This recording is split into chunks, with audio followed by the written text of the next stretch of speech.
Strangely, during my nascent years, I never read as a kid. I didn't particularly enjoy it. It almost felt like a punishment to sit in a corner and then concentrate and read. But I think when I was 8 or 9, and my mom was really afraid that reading would never stick with me, and she felt that reading was essential to, your overall development and creativity, etc. That's when she took me to my uncle and she said, "You gotta make this girl read." And I'll never forget that evening because it was, life changing in many ways. He brought out an old dated copy from his time as a kid of The Magic Faraway Tree, and he sat me down. He sat tiny 8-year-old me down, and I was really tiny for an 8-year-old, and he started reading from the book. He has a really like he has an incredible voice and throw, and he started telling me about all these really crazy characters, Moonface and Silky, and the lands that you encounter when you climb up the magic faraway tree.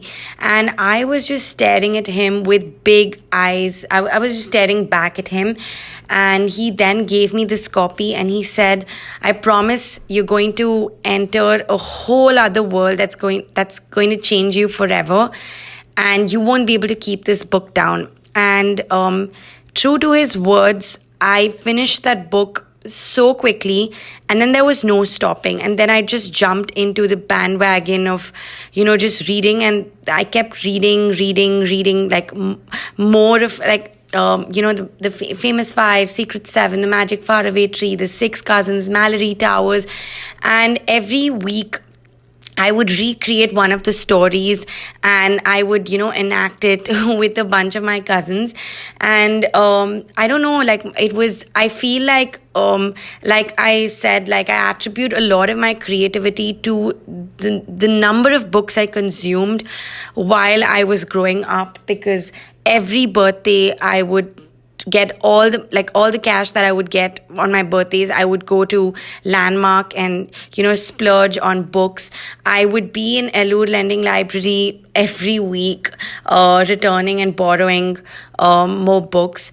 And I really feel that was very formative to the way I think even now.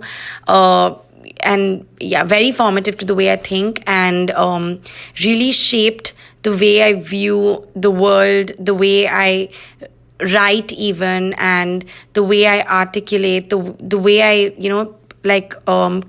come up with concepts even on a very architectural sense.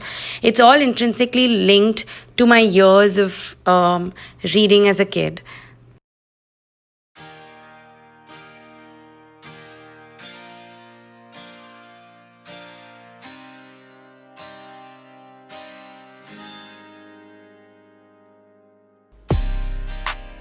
Hey everyone, welcome to the Closet Writer Chronicles.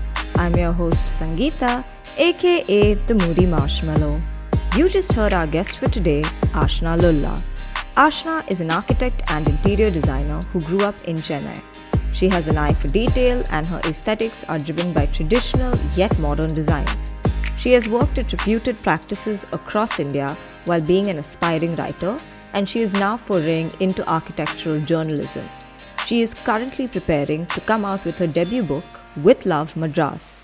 Join me as I chat with her about her journey from architecture to writing and get to know her a little better. So, hi Ashna, welcome to the Closet Writer Chronicles. It's so good to have you here. Hi, Sangeeta. I'm really honored that you chose me to be part of this. No, not at all. I'm so happy to have you, and I'm excited for our discussion today. So, kind of, diving right in, how did you get into writing? And, when did you realize that this was something you wanted to professionally pursue, considering you're actually an architect and you're into design as well? So, how did that happen? So, my path to writing has not been a linear one. For everyone who does not know me, I am an architect, and it's what I've studied and practiced ever since I graduated. In architecture is typically a 5-year program, and the fourth year is a year-long internship. So when I went off to Bangalore for my internship, I'd gotten to a really established practice, and there were 10 interns at the in the office at the time. And I realized how far behind I was in terms of like just like knowing things about the design world, knowing things about architecture. Like my peers were very invested in educating themselves on a daily basis, and Bangalore itself as a city is very design centric. So there are always like tons of talks, workshops, and like these presentations where different architects come and present their projects and explain the entire thought process behind it. Right.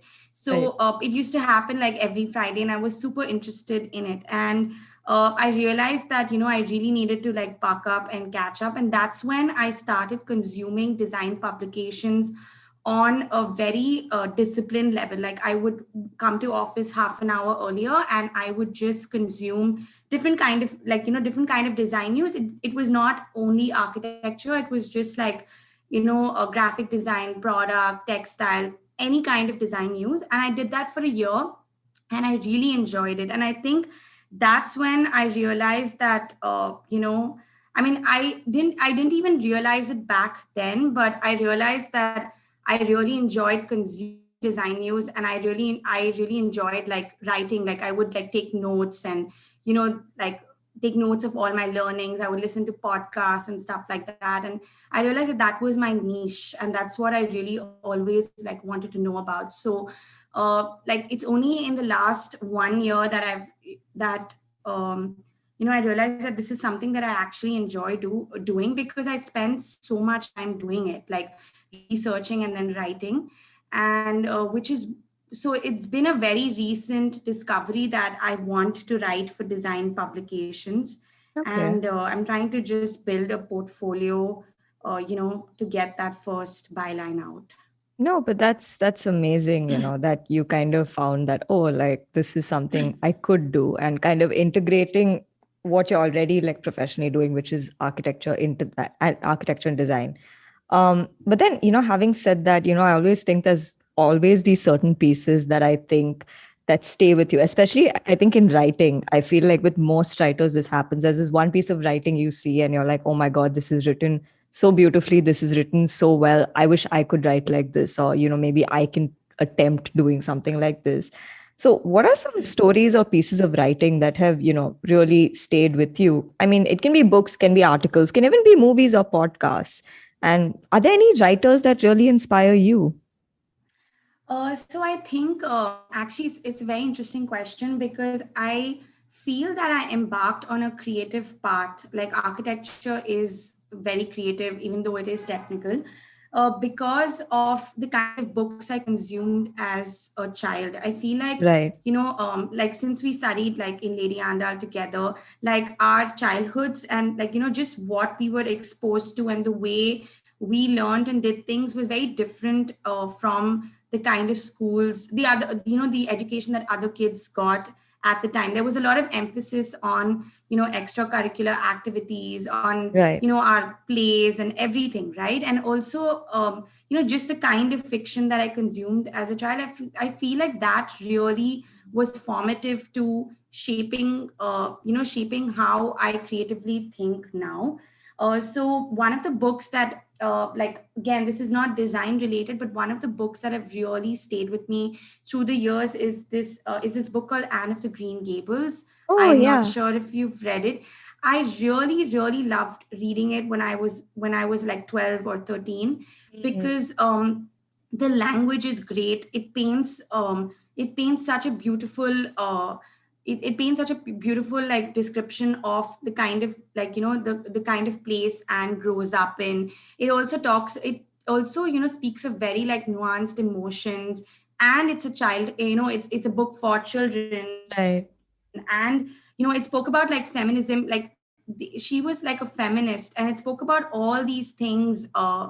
You know for a book that was written when it was written, it was very ahead of its time. right. And I've always found myself going back to that book at different junctures in life. Sometimes it's just because it's very comforting to, go back to that. It reminds me of my childhood and stuff like that. But if Mm. you have to ask me in the recent, what are the stories or pieces of writing that have stayed with me?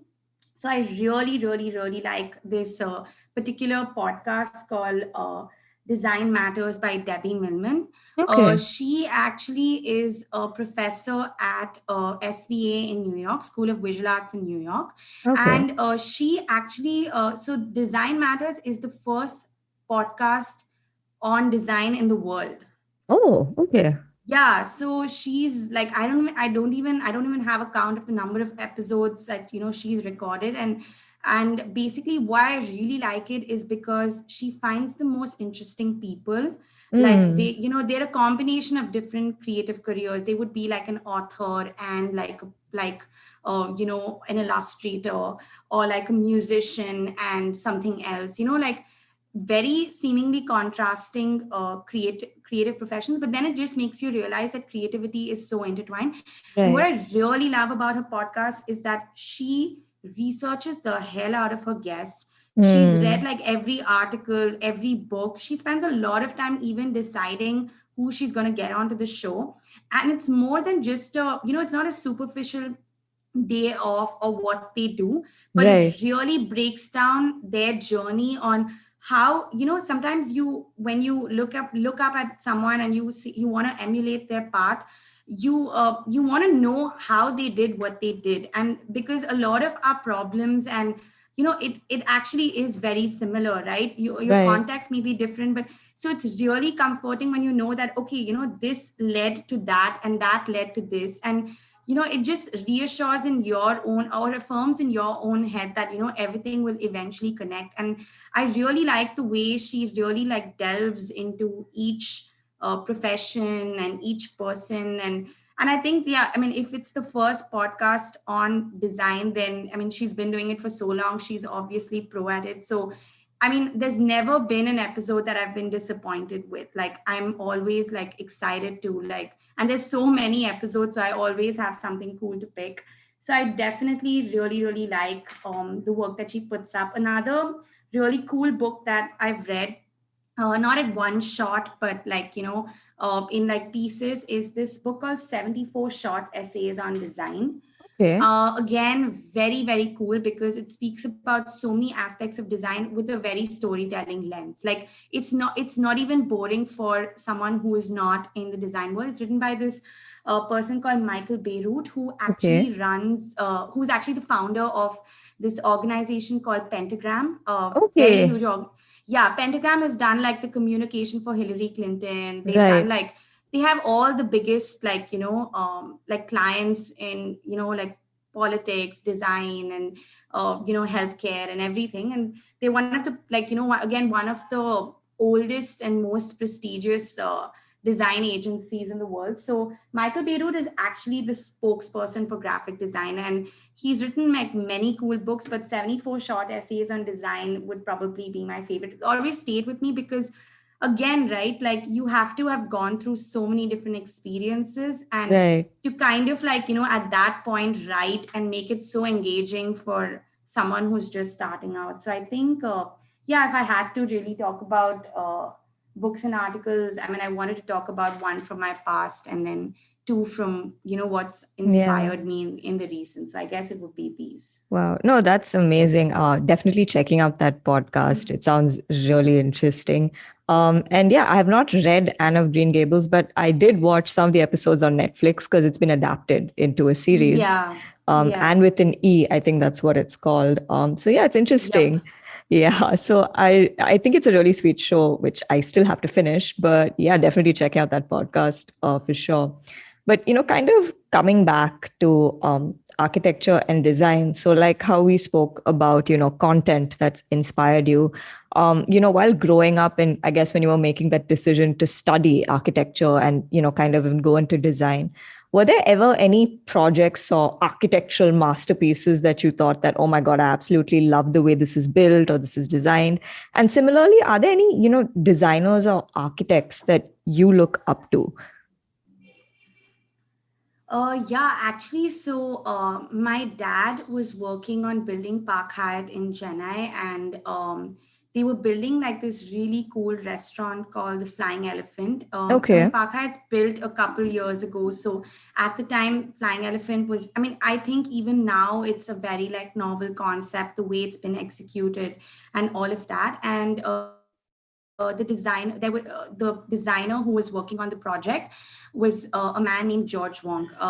My dad was actually we were actually taking a trip to the US, and for some reason, I think I was in the ninth or 10th grade then, and for some Okay. reason I didn't want to go shopping, and I chose to go into one of these meetings with my dad. And I I mean, that memory is etched in my head forever, because it kind of made me want to pursue this path. So basically, like, his studio was, I took like these like these old Parsi lifts. Like, I got into Hmm. one of them, and it's so strange that you would think that New York is like, you wouldn't have these kind of things, but super old school. And I actually, you had to actually rotate like a lever to go up to his level. Oh, And wow. when I reached his level, it was like this tiny little studio. Not tiny for New York standards, but tiny little studio. And there was a TT table that had been Okay. fashioned into his conference table. Oh, And wow. there were like sketches and like renders and like material swatches and all of that surrounding us. And I was just like, wow, I would like love to walk into a space like this every single day of my life. Hmm. His energy was great. He had like he had projected like the presentation on the screen, and he was talking about how every cuisine had like a different level. And he really delved into like the minutest of details, like what like he had thought about things like what the waiters would wear, what was the kind of cutlery, how the furniture was going to be shaped, what it would make you feel, how the Right. vibe of each zone would be different. And I found that so fascinating, because I mean, that was just like a concept presentation. And I was starstruck. And that, I think, was my first introduction to architecture and design. And I think I just came back, and I think in 11th or 12th, therefore I mean, I find it really ridiculous even saying this out loud, but because I came school first in 10th, I told my parents that, oh, all the smart kids take science, so I will also take science. Never asked myself whether I really was cut out to do science. And then I was just like, yeah, that afternoon kept coming back to me, and I was like, yeah, it makes sense, science and architecture. So that's what really got me to getting into this. And in terms of like architects that I look up to, so actually I've realized I realized that even when I was working in college, and especially when I went into my job, my boss Right. even told me that I was more drawn to interior design and graphic design, like a happy Okay. medium between the two. So I've even like the kind of work that I look up to and the kind of people that I follow, like even Debbie Millman, for instance, the podcast, right? Like, she's actually a brand strategist. She's Okay. not an architect, but that's the kind of content I consume. So for me, like, I discovered this really cool company when I was working in Bangalore. Like, my boss told me about them. They call Avroco, Okay. and they're based in New York, and they predominantly do hospitality projects. So why I really like them is that because all the four founders, they have equal shares, and they Okay. share like their creative duties, and they don't really have like defined roles in the company. And so basically, how they came together was that four of them. So two of them were architects, and two of them were graphic designers, and they were all studying, I think, at Carnegie Mellon. Okay. And what happened is that like this happened like completely like in isolation. So the two architects, when they got a project, they would each work on their respective projects and then switch between them, and Okay. then like work on the others and then switch back. So the final product was always a culmination of two people's thought and not one. So, Hmm. and the same, and parallelly at the same time, these two graphic designers were also doing something like that. And the four of them actually met in their late 20s, because Okay. they had a project that required interiors and graphics to be done, and they worked together and it was magic. And then they were like, I think that this is what we should do. Like, this is like, we should like offer everything from like designing a space to designing the menu to designing what the waiters wear to designing what cutlery comes to designing like what's, like back then no social media, so what the advertisements would look like, what the Right. promotions would look like. And that's really how their company came into being. And I really really really find them cool because like just the way they operate, right? Like Right. their every detail is so thoughtful. And what they a very cool thing that they said is that you know like every time like the best design comes when it's so layered, and so many things have been thought about that every time you go into the space you discover something new. Yeah. So yeah, I really like them for that. And also I really like them is because they also have this really cool thing called magic cards, where they each of them write their visions or what they want to achieve, and then basically their mission is to help like basically the four of them have to help each other get through their to-do list of what they want to do. And I think that's the energy that they've kept going. And they they keep every 3 months, like they go off somewhere and they revisit these lists and their vision. And they've kind of like they're like the pioneers of like hospitality. And in fact, like their design is so good that now they even own a couple of like brands, and they've started this whole thing called hospitable thinking and all of that. So That's amazing. yeah, I find it really really cool because they've published like art books, they've like redesigned like tiny apartments and flipped them, they've like created really cool like vintage uniforms, they've opened a brand consultancy, because all these individual things were on their different lists, and they've like Right. made it happen. So yeah, so I think yeah, I would talk, I mean definitely there's some like they're a company that I would aspire to work for. Yeah, no, they sound like a really cool organization because I know for me, like, I mean, I'm no architect, but I think my first ever experience even appreciating architecture was actually even just like because I'm Malayali. So whenever I go to Kerala, like I end up visiting like a lot of relatives and some of them still live in these really old ancestral Kerala houses. So for me, like I think that was the first time I would be in awe because obviously in the city you don't see architecture like that. So I think for me it was that the temples, and I think the first time I was really I think blown away by like a functional modern piece of architecture was I think I was traveling on work. This is when I was still in shipping and logistics, and I went to Antwerp for like a shipping conference kind of thing, and I visited the Antwerp port house, which was designed by Zaha Hadid. And I was Hmm. blown away by the way it looked on the outside because it looked like art from the outside. And then I remember walking in and it was still beautiful, but I was so amazed at how functional it was in spite of how it looked. Because I was like, this is not what you expect when you walk in. And I thought for an office space, that was just amazing. So yeah, I mean, so I'm wanting to actually, grow up and become an architect or get into design. I can only imagine how odd you must have been, by everything that was like happening around you. And yeah, the Flying Elephant is an amazing restaurant. It's beautifully designed. I love going there. Anyone in Chennai who's not been there, please visit if you can. But yeah, that's amazing.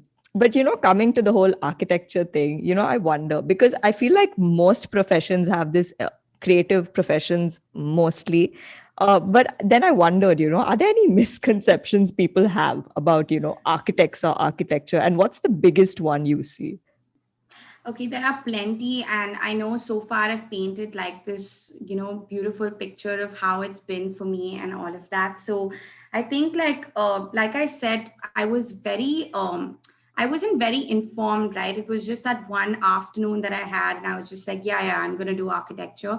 So I think that to succeed in architecture itself, you need like equal parts of your left and right brain, because as much as it is creative, it is super super technical, and it's very important that you enjoy it because it's very hard, very grueling, a lot of long hours, and very low reward. Like a lot of people don't even like respect the profession because they just feel like if they hire like carpenters or like civil engineers and they just show them an image of Pinterest, they're gonna get what, they're gonna get what they want. And they just, people just have like, a lot of people have this like, not a misconception, but a lot of people believe that, the role of an architect is really like, it's not that required, right? It's a very, Right. only if like you're super rich, then you can afford an architect and all of that. So I think that, and I think I just feel like a lot of people from the outside think that it's very glamorous, and like,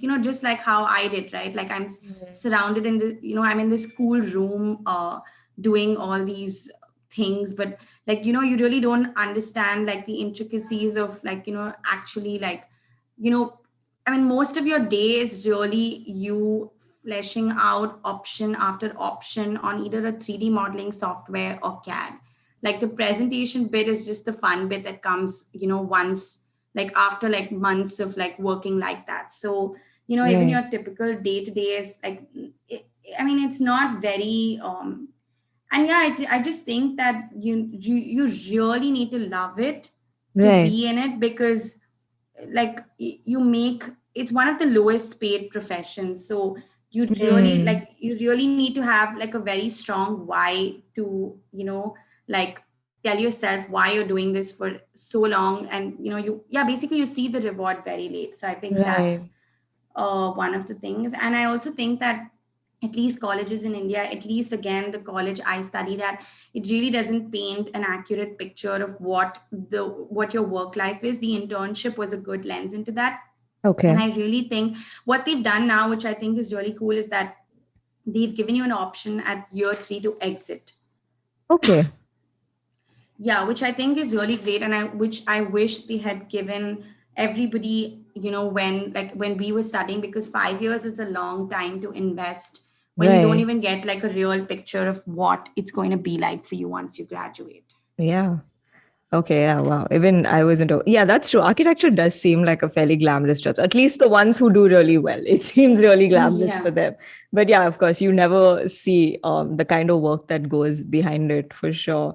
But yeah, it's kind of, I guess, moving to a more light, well, not lighter, but a more special topic. So you started working on a book in the past during the pandemic. If I'm right about that, you can correct me. Um, it's called Homes of Madras. How did that happen, and what has that journey been like?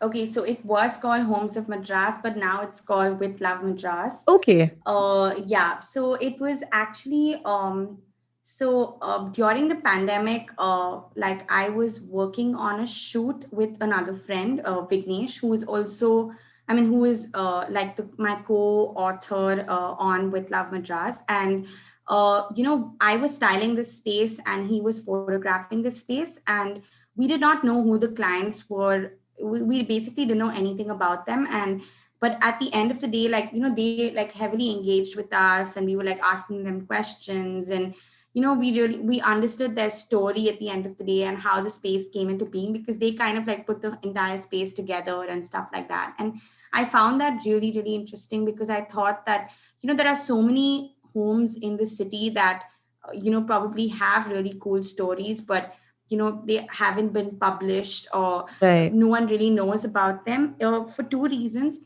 China is not very represented in the design industry itself, right, because people think that it's a very traditional aesthetic, and not like, and people just don't think that like Chennai or Madras as a city is very design focused, which is completely untrue. And the second thing is that I think people over here are also a little more conservative, and no one really wants to flaunt like the beautiful homes that they have, and right. all of that. So I just thought that would be really cool if we discovered homes in the city and we wrote about them. And I just voiced it out to Vignesh, and he was like, and we thought that it would be a really cool way for us to build a portfolio. Like when you have a project and Right. it has like a timeline, and like you're also accountable to someone else. Like I wanted to get really good at writing because I thought that if not now, then when? So I Right. was just like, at least I should give myself a shot and see if enjoy doing it. And this seemed like a low risk but really fun way of getting better at what we each wanted to get better at. So Right.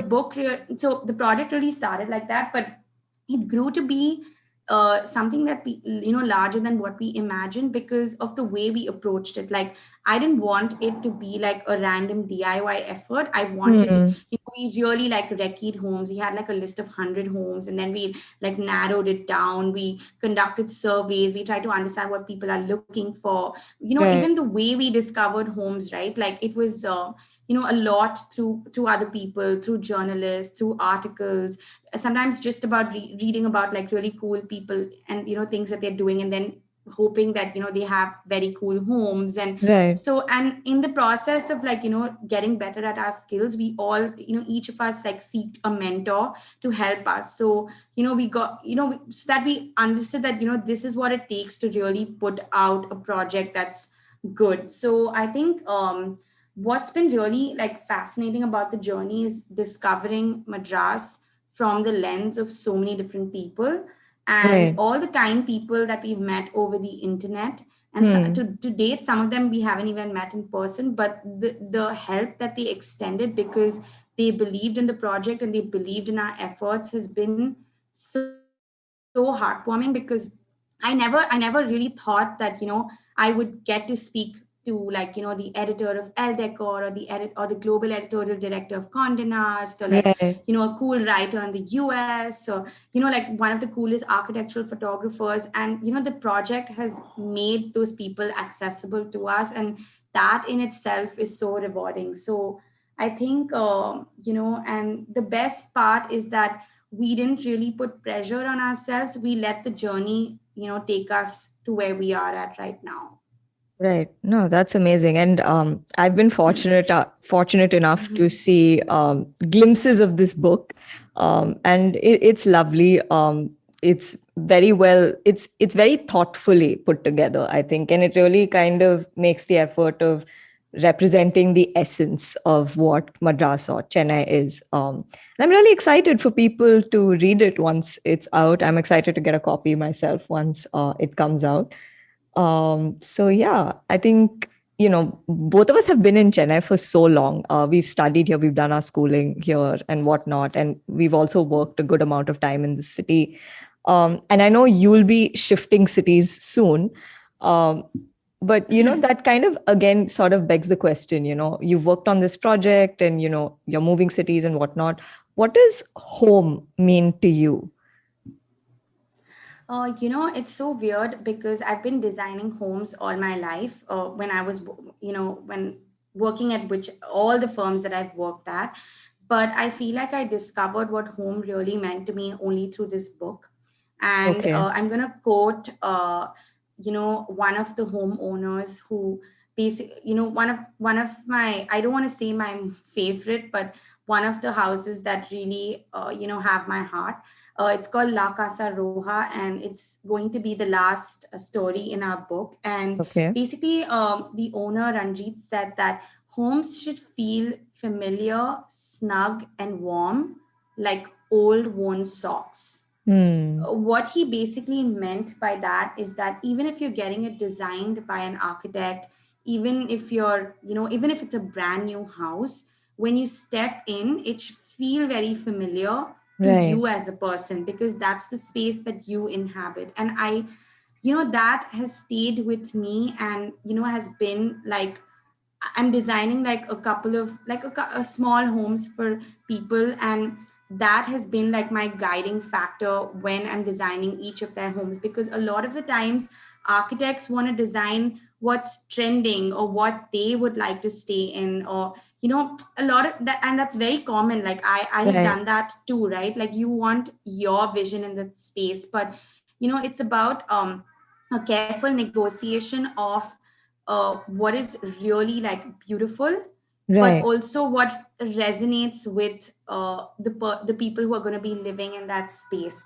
Right. And I think that the best homes, like again, this is something that's very common when you see magazines and stuff like that. There'll be like these pristine images with these gorgeous artifacts and all of that, like beautifully shot, and Right. those images get published, right? Hmm. But all the homes, I'm not even kidding, every single home that I visited during the book, Vignesh Right. and I made it like we were very adamant that we did not want to like Photoshop anything out. We did not want to style it. Like I didn't Right. want to rearrange anything. I wanted it to be, I wanted to capture it just the way I was seeing it. And the best homes, talk about the journeys you've taken as a human being. So Right. like even all the objects, like it was so interesting to see, to hear the homeowners talk about like, oh, we got this particular light from like this antique shop that was 50 kilometers away from London on a rainy, like a cold afternoon. It's it's all these little things that have come together from different pockets of their life, Hmm. and then they're infused into the space that has so much more meaning than filling the home with pretty looking objects that have no personal connection to you. Yeah. And that's the same with like furniture, with objects, with even the way a space is like layered. Like I just loved that Madras as a city and the homes that we've covered had so much thought into how all of this was put together. And I think that this can only happen when you have when you are so deeply invested in making that home like a mirror of who you are or who you're evolving as a person. And I feel like the home also should evolve with you. Like it's always nice to like move these things around, rearrange it. I mean, there's so much joy in doing that. So I think that that's what home means to me. So even now, like I'm very conscious, like, if I travel, we haven't, none of Right. us have really traveled, but, I really want to like, pick up something that's meaningful. And someone like, again, he told me that, don't worry about, oh, I have this wall, empty wall in my house and I have to find a painting for that wall. He was like, just buy whatever speaks to you, whatever brings you joy. And he was like, you will find somewhere in that house where it will fit in. And I think Hmm. all the houses have been that for me. So I think that really is, from a very like design standpoint, like the home should feel all these things. And uh, yeah, I think you should just be really authentic with how you want Yeah. to like portray your home, or like Yeah. because only spaces that are like very authentic to you are that's what makes you feel very like like you feel yourself in those kind of spaces. True. True. Yeah. So Yeah. yeah. Yeah, no, that's very well put, and I think that's a beautiful way of kind of describing it. It was so funny when you were actually mentioning about owners talking about where they've gotten like certain pieces of furniture or antiques or whatnot. I actually kind of recalled this story which my grandfather told me. So, like my mother was born and brought up in Bombay, so like their family was in Bombay. Like this is like the 70s and 80s, and my grandfather was someone who loved kind of doing up his home, and they had like an apartment at the time, and he would travel extensively for work, so he would keep going and getting these like antique pieces or something or the other for the house. And I believe he got like a chandelier from somewhere, like this antique chandelier thing. I'm not sure from where, from one of his travels he ended up getting it, and he put it, and it got stolen.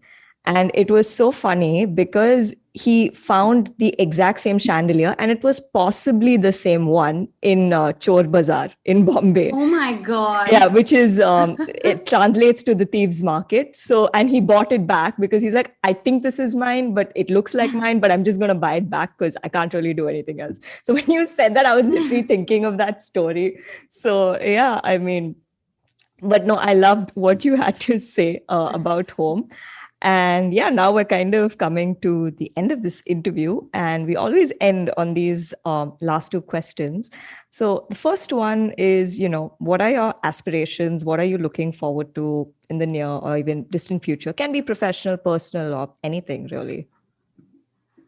So I just I think what I am trying to consciously do, because I haven't done this all my life, is to try and be honest to myself about what I really want to do. And even now, I don't fully know what that is, but I do know that one of my goals was to, start writing for design publications. I don't know if that can become a full time gig, but I want to just start, I just want to take that first step towards that. So that would mean, like, finishing the book, getting it published, and seeing where that takes me to. And I want to be completely, I feel like all my life I've lived according to this plan that I've set for myself. And Right. that really didn't bring me joy. And it was like, I had a breakdown when I was 26, when I moved back home. And that's when I realized that, all this while I've just been trying to do what seemed good to everyone around me, in the sense, like, Mm, not because anyone was forcing me to do those things, but because I was perceived a certain way. And mm, everyone thought I was doing something cool, but internally I was very, very miserable. So mm, I think for me, like, it took almost like, like a year of therapy, and so much to, like, finally understand that, it's okay not to know. It's mm, okay to start from scratch. But mm. this time around, I just want to get it right. I just want to. So I think, for starters, I'm definitely, the next role, like, I definitely want to pivot into, design writing. And Yeah, no, at least, like, even if my day-to-day job does not have that on an entire, like, I at least I want some component of it to have it. And I'm keeping myself definitely. so, like, very open, because I don't want to get anxious, because I'm moving to Toronto, and I really don't know what it's going to be like for me, because I've never lived Mm, out of India. So I'm totally okay, like, studying. I'm totally okay, like, working if I get something that I really like. I'm basically totally okay starting from scratch, because this time I really hope that I'm, on the right ladder yeah. towards where I want to go. So yeah. No, that's amazing. And yeah, I mean, I think, I think one silver lining is you had, I guess, that realization at a fairly early stage in your life, because I know people say that, oh, like your 20s, you need to hustle and this, that, and be settled and whatnot. But I think the fact that you kind of realized even at, like, say 26, that, oh, I'm not happy with what I'm doing, and you took that decision, because a lot of people do end up kind of doing things they're not happy with and don't realize much later. So I think that's definitely a silver lining. And I'm really excited to see, what you do for the book, and even just other things you're going to do, because I know it'll be amazing. It'll be incredible. Also, yes, just going to give a quick shout out to Ashwin Chabria, who is one of our guests on the in previous episodes on this show. As you know, he and Ashna are husband and wife. So yeah, you can go check out his episode too, because he gave a lot of shout outs to Ashna in that episode. Ashna has not given even one shout out on this episode. So I was going to say that, I really don't know what my life would have been minus him, because he came at that point where it's very weird, but therapy made me realize this, that all my life up until I was 26, actually even now, hmm, I my entire, like, I kind of, like, hinged my entire self-worth on what I did professionally, or academically. I thought very right. little of myself minus that, right? So even Hmm. in school, like, you know I really, I don't think I studied for the joy of it. I studied more because my parents were like, oh my God, this is so amazing. You're like a star child. Simran, you suck. You should be more like Poor Simran. Ashna. Yeah. So, and I thrived on that. Okay. And, Hmm. like I said, right, like, even 11th and 12th, I chose science because, hey, all the smart kids choose science. Dumb decision. But, anyways, and architecture, again, like, so many people in architecture school who were studying with me, they pivoted, okay, because Right. they were smart enough to realize, or they were brave enough, actually not smart enough, they were brave enough to know that there was something else that was made for them and they could use this as a foundation to pivot. But for Hmm. me, I was just like, oh, I have spent 5 years doing architecture, so now what do architects do after they graduate? They get into the best possible organization, and that's exactly what I did. I got into one of the top offices, and I worked there for 3 years. And while I learned a lot, I was so miserable. And then when I quit, because I had like a breaking point, I came back at 26 and I didn't even know what I liked, Right. so I just feel like Ashwin, kind of like and I was so scared because I was like, oh, I wasn't even able to meet people. I think an Right. entire year went by where I didn't want to meet anyone because I didn't have anything to talk about Hmm. professionally, and I was just like, I'm useless and I'm redundant without that. And Ashwin kind of like, told me that, hey, when we have another 30 years of our career ahead of you, it's okay to take time. Some people discover it early on. Let's just let's just stay honest. Let's just, keep listening to that voice. So I Right. feel like even this book, like, trust me, the if Ashna minus Ashwin would have never taken that risk. I was so risk averse. I would have Oh. never done something like this. So it's largely because, he was just like, no, it's totally okay. Go for it, go for it, go for it, go for Hmm. it. And I feel like I was lucky enough to have that voice, because I feel like without him, I would have just, gotten another job and, continued on this route, and told myself, hey, finally at 40, I'll be like the successful architect, even if I liked it or disliked it. No, that's beautifully put, and more power to you and Ashwin. But I don't. I mean, of course, I mean Ashwin's amazing. I know him as well, and of course, both of you give each other that amazing sense of support. But I think you would have, even on your own, you would have eventually found your path, Ashna. And I think Ashwin also knows that, and I'm sure he's just extremely happy to be by your side and help you find that in a way. Um, but no, yeah, both of you are lovely, and more power and happiness to the both of you. Both of you are doing very well. So yeah, Thank you, coming Sangeeta. so coming to our last question, what is a piece of advice or learning you'd like to share with people? Again, can be creative, professional, or something you've just generally learned in life. I know you've already kind of sprinkled that throughout this Yeah. episode, but if there's anything specific you'd like to share. Uh, I really think that, I mean, for me, like, really the biggest learning is to be kind to yourself, Right, and to give yourself that space to, be happy. And I right, feel like you can only personally be happy if you're professionally happy. Like, I mean, you don't have to have like 100 on 100 on both spheres, right? But like, since we spend most of our day doing, like, doing like, see, like a lot of people, right, like they can do jobs and they can view it with the lens of like, this is just a means to an end.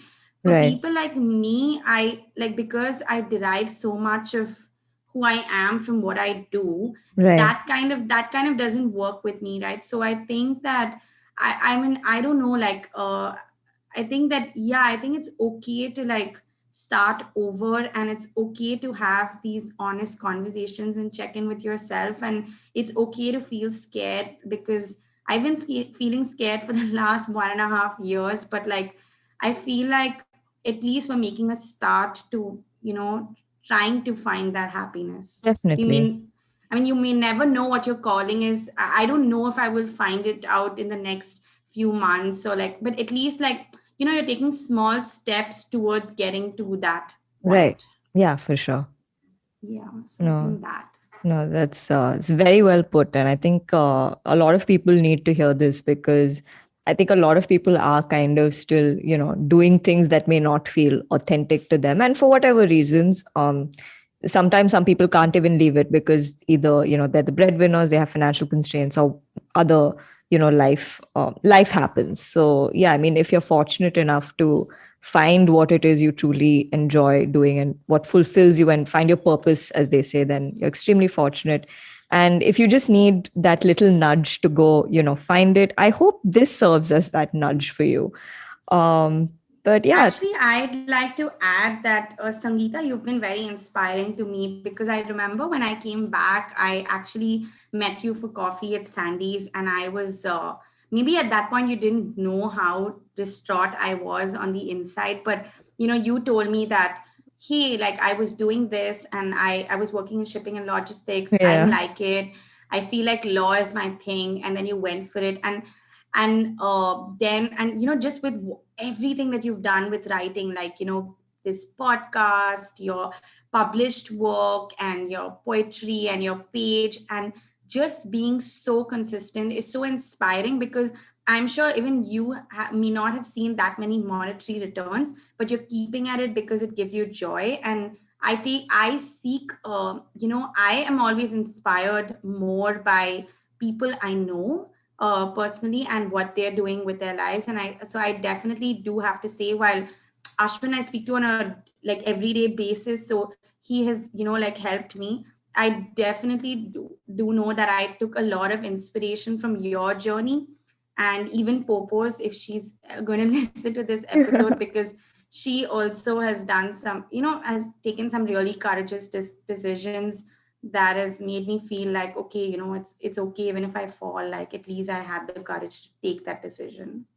Oh, thank you so much. That's very kind of you. That's very nice of you. I mean, we're all finding our ways, and Popo is one of again our mutual friends. If who knows, maybe we'll get her on an episode later. Who knows? But yeah, on that really positive and wonderful note, we've now come to the end of this interview. Thank you so much for being here, Ashna. I absolutely love talking to you, and I'm so excited for With Love Madras to come out. Thank you so much, Sangeeta. I hope I didn't speak excessively. Oh, don't worry. I'll fix it in the edit. Again, listeners, you know the drill. If you can figure the edits, please let me know. If you can't, that just means I'm improving. But no, thank you so much for being here. Thank you. So that was my conversation with Ashna Lulla. I loved getting to know more about her journey from architecture to writing, and I'm so excited to read her upcoming book, With Love Madras. Closing this episode with an excerpt from With Love Madras, written and narrated by Ashna. I hope you enjoyed the show, and I'll see you next week with a new guest and a new chronicle to share. Talk soon!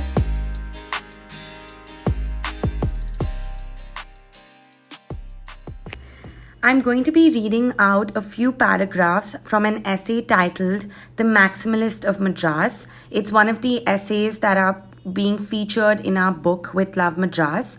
The reason I picked this particular essay was, one, you'd never imagine seeing a home like this in Madras. And two, Sangeeta pointed me towards this home. That is a very interesting story that I'm sure she will share. So here goes. When Ashwin Subramaniam opens a door to the cabinet of curiosities that is his Madras home, Riverside, the only valid response is a jaw drop. The exact jaw-dropping moment occurred as I was doom scrolling on Instagram just a week prior and came upon the home that was an exaggerated play on color, texture, and patterns. Even through the screen on my phone, I could see ombre-colored goblets peeking from behind an oversized vase of flaming pink bougainvillea, and a royal rosewood cradle fashioned into a coffee table filled with books and Balinese baskets. When Iris Apfel said, "More is more and less is a bore," she must have been looking at a similar scene. I was convinced I had to see it for myself. I contacted Ashwin, the homeowner, and here I am standing face to face with a 6-foot Garuda statue, the vehicle of Lord Vishnu.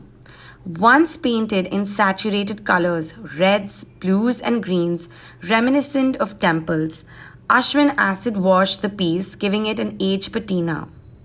The mythical bird sits amidst a cluster of sofas with kaleidoscopic cushions and paisley shawls sourced from the souks and bazaars of Central Asia. I look around closely, eager at what else could lie in store here. Ashwin was born in the 70s when Chennai was still Madras, evocative of a different era. The streetscape was a combination of coconut groves, temples, and street cricket. This formed the backdrop of his childhood at Riverside.